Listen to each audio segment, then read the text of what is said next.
السلام عليكم ورحمة الله وبركاته.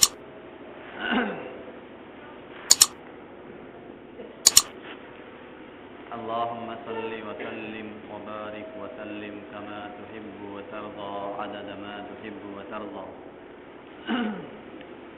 الحمد لله نحمده ونستعينه ونستغفره ونؤمن به ونتوكل عليه ونعوذ بالله من شرور أنفسنا ومن سيئات أعمالنا. من يهده الله فلا مضل له ومن يضلله فلا هادي له. ونشهد أن لا إله إلا الله وحده لا شريك له. ونشهد أن محمدا عبده ورسوله. أما بعد، فأعوذ بالله من الشيطان الرجيم. بسم الله الرحمن الرحيم. فقد قال الله تبارك وتعالى: إنا نحن نزلنا الذكر وإنا له لحافظون. صدق الله مولانا العظيم. وقال النبي صلى الله عليه وسلم: تركت فيكم أمرين لن تضلوا ما تمسكتم بهما، كتاب الله وسنة رسوله، أو كما قال صلی اللہ علیہ وسلم. محترم حاضرین، بزرگوں اور نوجوان ساتھیوں، سب سے پہلے قابل مبارکباد ہیں وہ حضرات کہ جنہوں نے از اول تا آخر رمضان المبارک کی پوری قدردانی کی، اور ساتھ ہی ساتھ انہوں نے از اول تا آخر تراویح کا اہتمام کیا. کیونکہ محترم حاضرین، بہت سے حضرات، ہمارے بہت سے مسلم بھائی ایسے بھی ہیں کہ جو شراب و کباب، جو زنا، چوری، ڈکیتی، مختلف اقسام کے مختلف طریقوں کے گناہوں میں مبتلا ہے، لیکن اللہ رب العزت کے اس مہینے میں کہ جس کو اللہ رب العزت نے خصوصیت کے ساتھ حضرت نبی کریم صلی اللہ علیہ وسلم کی امت یعنی امت محمدیہ کو عطا فرمایا، اور خاص طور پر اس امت کے لیے اللہ رب العزت نے یہ اہتمام بھی کیا کہ اس ماہ مبارک کے لیے شروع سال ہی سے اللہ رب العزت جنت کو مزین اور آراستہ کرنا شروع کر دیتے ہیں. تو کتنی بڑی محرومی اور حرمہ نصیبی کی بات ہے کہ جو ہمارے بھائی، جو محترم، جو معزز حضرات اس مہینے کی قدردانی نہیں کر سکے. دعا کیجئے کہ اللہ تبارک و تعالی باقی ایام کی صحیح قدردانی کی توفیق عطا فرمائے، اور آئندہ جو ہماری قسمت میں رمضان المبارک لکھے ہوئے ہیں، اللہ رب العزت ان رمضان المبارک کی بھی صحیح قدردانی کی توفیق مرحمت بخش.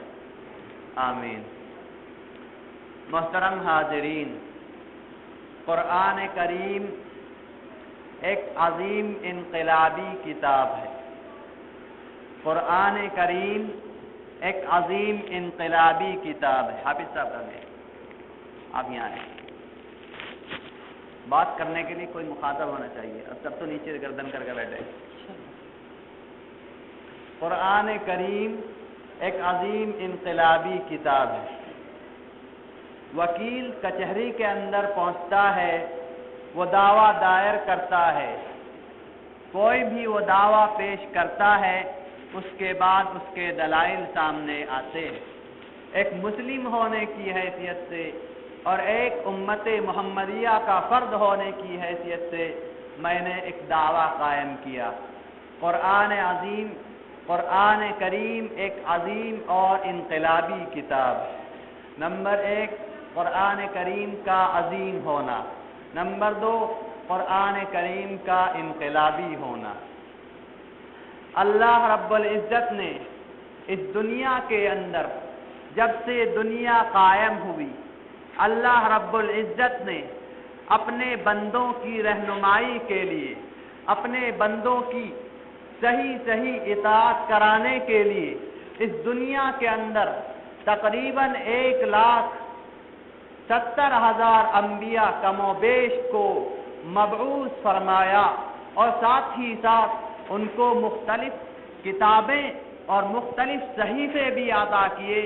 چنانچہ اللہ رب العزت نے توریت نازل کی، زبور نازل کی، انجیل نازل کی، اور سب سے بعد میں باری آئی جناب نبی کریم صلی اللہ علیہ وسلم کی، تو اللہ رب العزت نے اس عظیم نبی کے لیے اور اس خاتم النبیین کے لیے ایسی کتاب مرحمت فرمائی کہ جس کی حفاظت کا ذمہ اللہ رب العزت نے خود قرآن کریم کے اندر لے لیا۔ انا نحن نزلنا الذکر وانا له لحافظون۔ محترم حاضرین، دنیا کے اندر بہت ساری کتابیں جیسا کہ میں نے عرض کیا آئیں اور مبعوث ہوئی، لیکن قرآن کریم کی عظمت کا انداز نرالا دیکھا۔ کیا انداز قرآن کریم کی عظمت کا ہے؟ چنانچہ اس واقعے سے آپ اس کی عظمت اور اس کی رفعت کا اندازہ بخوبی لگا سکتے ہیں۔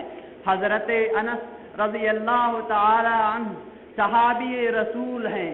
حضرت انس رضی اللہ تعالی عنہ فرماتے ہیں کہ نبی کریم صلی اللہ علیہ وسلم کی مجلس قائم ہے، آقا علیہ السلام کے ارد گرد آپ علیہ السلام کے صحابہ تشریف فرما ہے، اور ہوتا ایسا ہے کہ جب مجلس قائم ہوتی ہے، آپس میں بیٹھتے ہیں، لوگ گفتگو کرتے ہیں، تو کبھی ایسا ہوتا ہے ایک صاحب کا ہاتھ دوسرے صاحب کے ہاتھ پر رکھا جاتا ہے، ایک صاحب کا گھٹنا دوسرے صاحب کے پیر پر رکھ دیا جاتا ہے۔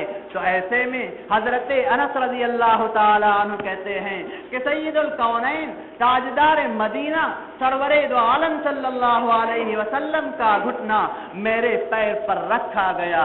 اللہ اللہ، گھٹنا کس کا ہے؟ تاجدار مدینہ سرور دو عالم صلی اللہ علیہ وسلم کا گھٹنا ہے۔ حضرت انس رضی اللہ تعالی عنہ ارشاد فرماتے ہیں کہ جب نبی کریم صلی اللہ علیہ وسلم کا گھٹنا میرے پیر کے اوپر رکھا گیا، اور اسی دوران آقا علیہ السلام کے اوپر وحی کے آثار مرتب ہونا شروع ہو گئے، اور میں دیکھتا کیا ہوں کہ آقا علیہ السلام کے گھٹنے کا وزن اس قدر دوبالا ہوا، اس قدر دوگنا ہوا کہ میں نے یوں محسوس کیا کہ آج میری جان جاتی رہے گی، اور مجھے یوں محسوس ہونے لگا کہ گویا احد پہاڑ کا وزن میرے پیر کے اوپر ٹکا دیا گیا۔ تو محترم حاضرین، یہ ہے قرآن کریم کی عظمت کا اندازہ۔ نبی کریم صلی اللہ علیہ وسلم ایک غزوے سے واپس تشریف لا رہے ہیں۔ نبی کریم صلی اللہ علیہ وسلم اپنی اونٹنی پر سوار ہیں۔ نبی صلی اللہ علیہ وسلم کی کون سی اونٹنی؟ آپ کی وہ اونٹنی جو ہمیشہ آپ کے ساتھ رہتی ہے، آقا علیہ السلام کی عظمت کا بوجھ برداشت کرتی ہے۔ اس اونٹنی کی خاصیت یہ لکھی ہے کہ کبھی اپنی ہمسر اونٹنیوں سے پیچھے نہیں رہی۔ جب کبھی بھی ریس ہوئی، آقا علیہ السلام کی عادت ریس کرانے کی بھی تھی، جب بھی ریس ہوتی تھی تو وہ اونٹنی کبھی بھی پیچھے نہیں ہٹی، اور آقا علیہ السلام کا نام روشن کیا۔ لیکن وہی اونٹنی جب آقا علیہ السلام کے ساتھ سفر سے واپس آ رہی ہے تو یکایک ایک سفر کے ایک مقام پر پہنچنے پر آقا علیہ السلام کے اوپر وحی کے آثار مرتب ہونا شروع ہو جاتے ہیں اور یکایک وہ اونٹنی کھڑی ہو جاتی ہے، اس کی ٹانگیں تھر تھر کانپنے لگتی ہے، اور یہی نہیں بلکہ وہ اونٹنی شدت بوجھ کی وجہ سے بیٹھ جاتی ہے۔ کون سی اونٹنی ہے؟ اونٹنی وہی ہے جو کبھی اپنی ہمسر اونٹنیوں سے پیچھے نہیں رہی۔ لیکن آج کا عالم کیا ہے؟ آج کا عالم یہ ہے کہ جب نبی کریم صلی اللہ علیہ وسلم کے اوپر وحی کے آثار مرتب ہو رہے ہیں اور حضرت جبرائیل علیہ السلام آقا علیہ السلام کے دل پر وحی کا القاء کر رہے ہیں، تو ایسے میں وہ اونٹنی بیٹھ جاتی ہے۔ یہ ہے وحی اور یہ ہے صاحب وحی اور یہ ہے قرآن کریم کی عظمت کا اندازہ۔ ام المؤمنین ہم سب کی ماں حضرت عائشہ رضی اللہ تعالی عنہا ارشاد فرماتی ہے، بخاری شریف کی روایت ہے کہ نبی کریم صلی اللہ علیہ وسلم پر جب وحی نازل ہوتی تھی اور آقا علیہ السلام کے پاس جب جبرائیل علیہ السلام تشریف لاتے تھے تو ایسے میں آقا علیہ السلام کی پیشانی سخت سردی کے باوجود آپ علیہ السلام کی پیشانی پر اس قدر پسینہ آتا تھا اور آقا علیہ السلام پر اتنی عظمت ہوتی تھی کہ آقا علیہ السلام کے پیشانی سے پسینہ ٹپ ٹپ گرتا تھا۔ وَإِنَّ جَبِينَهُ لَيَتَفَصَّدُ عَرَقًا، بخاری شریف کے الفاظ ہیں کہ آقا علیہ السلام کی پیشانی لَيَتَفَصَّدُ عَرَقًا، پسینوں کو ٹپکاتی تھی۔ یہ ہے قرآن کریم کی عظمت، اور قرآن کریم کی عظمت کو پوچھنا چاہتے ہو تو آپ سبھی حضرات جانتے ہیں کہ جب قرآن کریم کا نزول ہوا، آقا علیہ السلام کی عادت مبارکہ یہ تھی کہ نبی کریم صلی اللہ علیہ وسلم کئی دنوں کے لیے غار حرا میں تشریف لے جایا کرتے تھے۔ آقا علیہ السلام ایک مرتبہ غار حرا کے اندر تشریف فرما ہے، اللہ تبارک و تعالی کی یاد فرما رہے ہیں، اتنے میں جبرائیل علیہ السلام تشریف لے آتے ہیں اور حضرت جبرائیل علیہ السلام آقا علیہ السلام سے عرض کرتے ہیں اقرأ، پڑھیے۔ آقا علیہ السلام نے جواب دیا کہ میں پڑھا ہوا نہیں ہوں۔ حضرت جبرائیل دوبارہ وہی سوال عرض کرتے ہیں آقا علیہ السلام سے، دوبارہ آپ کی جانب سے وہی جواب آتا ہے۔ تیسری مرتبہ حضرت جبرائیل علیہ السلام کہتے ہیں اقرأ بسم ربک الذی خلق، پڑھیے اپنے اس پروردگار کا نام لے کر، الذی خلق، کہ جس نے آپ کو پیدا کیا۔ چنانچہ آقا علیہ السلام پڑھتے ہیں اقرأ بسم ربک الذی خلق، اور آپ کی حالت دیگر گم ہو جاتی ہے، آپ کے اوپر قرآن کریم کی عظمت بیٹھ جاتی ہے، اور آقا علیہ السلام جلدی سے اپنے گھر تشریف لاتے ہیں اور حضرت خدیجہ رضی اللہ تعالی عنہا سے عرض کرتے ہیں زملونی زملونی، مجھ کو جلدی سے لحاف اڑائیے، مجھ کو جلدی سے لحاف اڑایا جائے۔ چنانچہ آقا علیہ السلام کو لحاف اڑایا جاتا ہے اور آپ کو تسکین ہو جاتی ہے۔ یہ ہے قرآن کریم کی عظمت۔ آج ہمارے دلوں سے قرآن کریم کی عظمت اور اس کی اہمیت نکل گئی۔ آج جب ہمارے بچوں کی تعلیم کا نمبر آتا ہے تو یاد آتے ہیں اوم پبلک اسکول، یاد آتے ہیں ڈی ایم پبلک اسکول اور روز پبلک اسکول۔ ہم نہیں کہتے کہ آپ دنیاوی اور عصری تعلیم اپنی بچوں کو نہ دلائیں، ہرگز ایسا نہیں، بلکہ اپنے بچوں کو ڈاکٹر بنائیے، آپ انجینئر بھی بنائیے، آپ پروفیسر بنائیے، آپ آئی جی اور ڈی آئی جی بنائیے، دنیا کی اعلیٰ سے اعلیٰ تعلیم آپ اپنے بچوں کو دلائیے اور ان کو دنیاوی تعلیم سے بھی روشناس کرائیے، لیکن ہمارا کہنا صرف اتنا ہے کہ خدا کے واسطے اپنے بچوں کو ابتدائی تعلیم اگر آپ دلوانا چاہیں تو اتنا خیال رہے کہ قرآنی تعلیم اور شریعت اسلامیہ کی تعلیم اور اتنی تعلیم کہ جس کے ذریعے سے آپ کے بچوں کو حلال اور حرام کی تمیز ہو جائے، آپ کے اوپر لازم ہے کہ اپنے بچوں کے لیے لازم پکڑوائے۔ آج ہمارے دلوں سے قرآن کریم کی عظمت نکلی، دعا کیجئے کہ اللہ تبارک و تعالی صحیح قرآن کریم کی عظمت اور اس کی اہمیت کا اندازہ ہمیں بخوبی کرائے، اور اللہ تبارک و تعالی قرآن کریم کا احترام کرنے کی توفیق مرحمت فرمائے۔ دوسری بات میں نے عرض یہ کی تھی کہ قرآن کریم ایک انقلابی چیز ہے۔ قرآن کریم آیا تو قرآن کریم نے دنیا کے اندر ایک تہلکہ مچا دیا، دنیا کے اندر ایک تہلکہ برپا کر دیا۔ وہ کیسے؟ وہ اس طریقے سے کہ جب آج سے تقریباً 1433 برس قبل قرآن کریم کی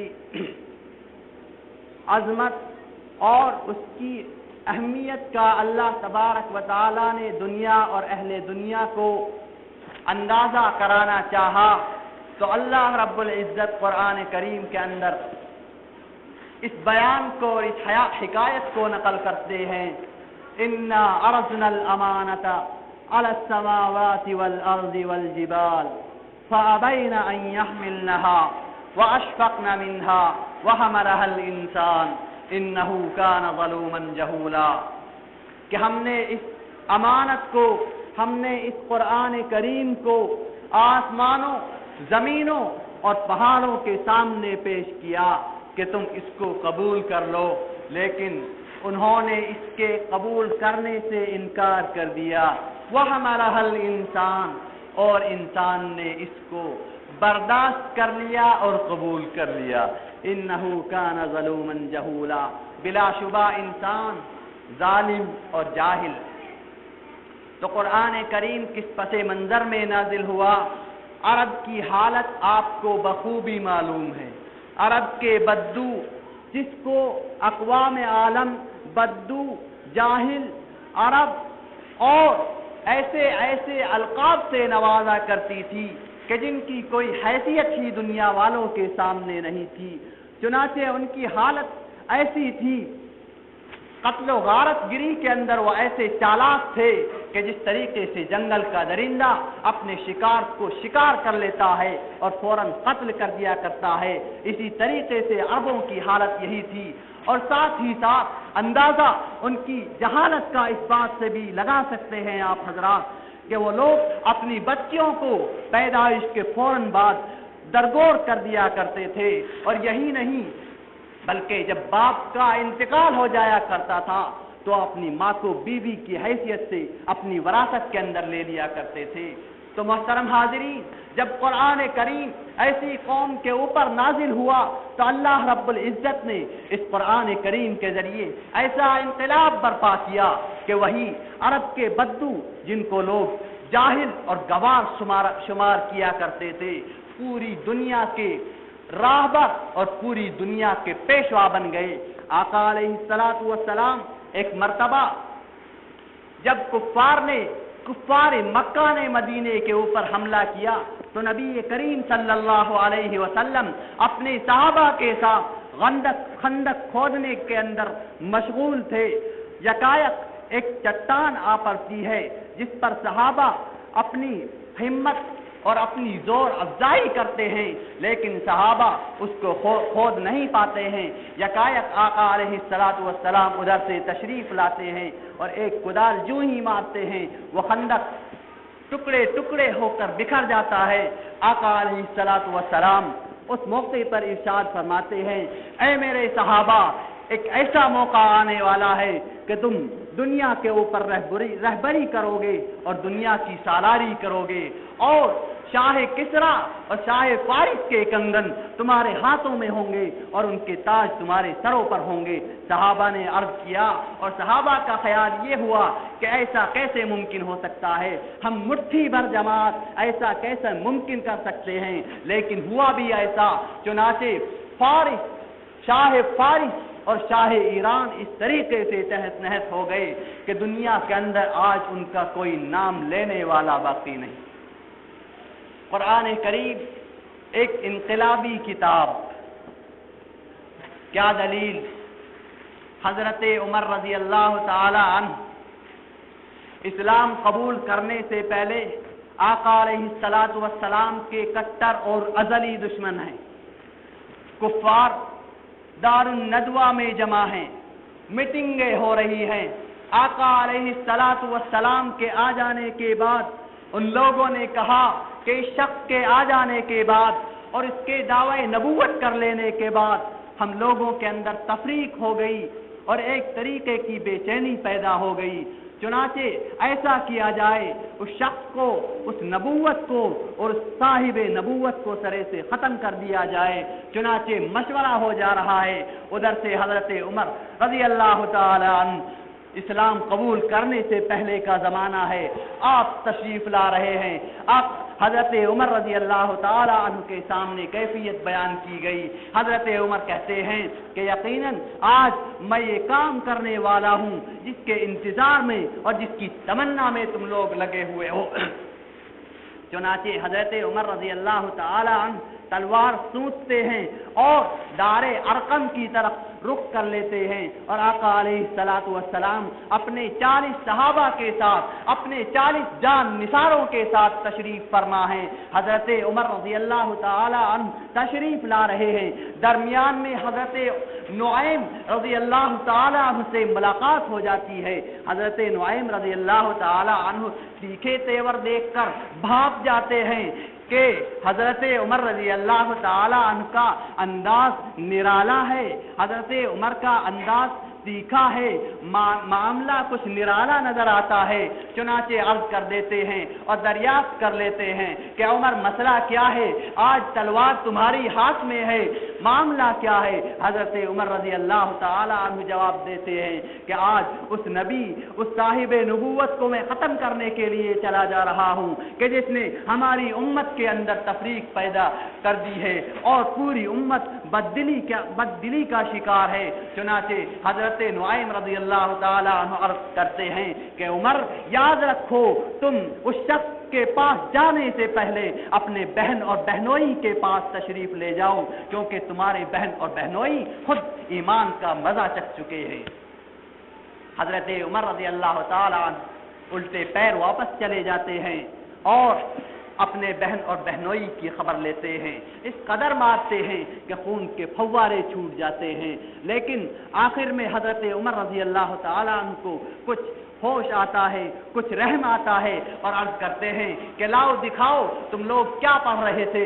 اتنے میں حضرت عمر رضی اللہ تعالی عنہ کی بہن تشریف لاتی ہیں اور غسل کرانے کے بعد حضرت عمر رضی اللہ تعالی عنہ کو قرآن کریم پیش کرتی ہیں۔ حضرت عمر رضی اللہ تعالی عنہ کے زبان سے جاری ہوتا ہے، طٰہ ما انزلنا علیک القرآن لتشقى الا تذکرۃ لمن یخشى تنزیلا ممن خلق الارض والسماوات العلی۔ مائک ٹھیک نہیں چل رہا بھائی تمہارا۔ اتنا کہنا تھا کہ حضرت عمر رضی اللہ تعالی عنہ کا دل پسیج گیا اور حضرت عمر رضی اللہ تعالی عنہ یہ تقاضا کرنے لگے کہ مجھ کو آقائے نامدار تاجدار مدینہ سرور دو عالم صلی اللہ علیہ وسلم کی خدمت میں پیش کیا جائے۔ چنانچہ حضرت عمر رضی اللہ تعالی عنہ جو آقا علیہ الصلاۃ والسلام کا سر لینے کے لیے جا رہے ہیں، آقا علیہ الصلاۃ والسلام کی خدمت میں اور آپ کے حضور اپنا سر پیش کر دیتے ہیں۔ یہ ہے انقلابی کتاب۔ وہی شخص جو گردن لینے کے لیے جا رہا ہے، یکایک قرآن کریم کا عظیم پیغام سنتا ہے اور اپنی گردن پیش کر دیتا ہے۔ یہی حضرت عمر رضی اللہ تعالی عنہ ہے۔ آقا علیہ الصلوۃ والسلام کی وفات ہو چکی ہے، حضرت ابوبکر رضی اللہ تعالی عنہ کا زمانہ آیا، ان کی بھی وفات ہو چکی۔ اس کے بعد حضرت عمر رضی اللہ تعالی عنہ کو سید المؤمنین بنایا گیا، امیر المؤمنین بنایا گیا۔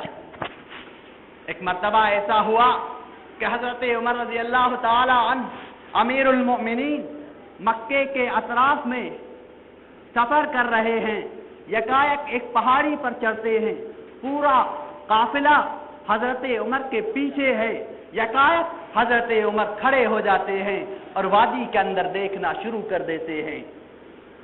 چلاتی دھوپ، آسمان سے شعلے برس رہے ہیں اور زمین آگ برسا رہی ہے۔ تو ایسے میں صحابہ عرض کرتے ہیں، امیر المومنین کیا بات ہے، آپ کیوں رک گئے؟ حضرت عمر رضی اللہ تعالی عنہ عرض کرتے ہیں کہ اے لوگوں، اے مسلمانوں، مجھے وہ دن یاد آ رہا ہے کہ جب میرا باپ خطاب مجھ کو اس وادی کے اندر اونٹ چرانے کے لیے بھیجا کرتا تھا، اور جب میرے اونٹ شام کو خالی پیٹ واپس جاتے تھے تو میرا باپ خطاب مجھ کو طعن و تشنیع کیا کرتا تھا، مجھ کو ہدف ملامت بنایا کرتا تھا، اور یہ کہتا تھا کہ عمر تو کس طرح زندگی گزار سکتا ہے، تیرے زندگی گزارنے کا انداز کیا ہے، تجھ کو تو اونٹ چرانے کا طریقہ بھی نہیں آتا۔ لیکن حضرت عمر کی آنکھوں سے آنسو جاری ہیں اور عرض کرتے ہیں کہ اس قرآن اور صاحب قرآن کی بدولت اونٹ ہی نہیں، آج میں پورے مسلمانوں کی سرداری اور رہبری کر رہا ہوں۔ قرآن کریم ایک انقلابی کتاب، کیسے؟ یہ ایسے کہ جس شخص کو اونٹ چرانے کا طریقہ نہیں آ رہا، کل وہی شخص جب قرآن کریم اور صاحب قرآن سے وابستہ ہوتا ہے اور اپنے آپ کو اس کے اوپر نچھاور کر دیتا ہے تو اس کی حیت بدل جاتی ہے، اس کی شخصیت سنور جاتی ہے اور اس کو تمام مسلمانوں کا سردار بنا دیا جاتا ہے۔ یہ ہے قرآن کریم کا انقلابی ہونا۔ دعا کیجئے کہ اللہ تبارک و تعالی قرآن کریم کی عظمت، قرآن کریم کی محبت، اس کی اطاعت، اس کی اشاعت، اس کی تلاوت کی اور قدردانی کی توفیق مرحمت فرمائے۔ آمین یا رب العالمین، وآخر دعوانا ان الحمدللہ رب العالمین۔ بھائی مقصد دراصل یہ ہوتا ہے کہ قرآن کریم کے بعد اور اس کے اختتام کے بعد دعا کے اندر شرکت کی جائے۔ الدعاء مخ العبادہ، دعا عبادت کا مغز اور اس کا گودا ہوا کرتی ہے۔ دعا عبادت کا مغز اور اس کا گودا ہوا کرتی ہے۔ کیا مطلب؟ مطلب یہ ہے کہ دعا بہت زیادہ اہمیت کی حامل ہے، لہذا ہم لوگوں کو چاہیے کہ پورے اہتمام انہماک کے ساتھ دعا کریں اور ساتھ ہی ساتھ اپنے تمام تر رشتہ داروں، اپنے والدین اور اپنے اساتذہ وغیرہ کا بھی خیال رکھیں۔ تو انشاءاللہ امام صاحب دعا کرائیں گے، آپ تمام حضرات آمین کہیں۔ اللہ تبارک و تعالی ہماری تمام تر جائز مقاصد اور دعاؤں کو بھرپور کامیابی کے ساتھ قبول فرما، آمین یا رب العالمین۔ وآخر دعوانا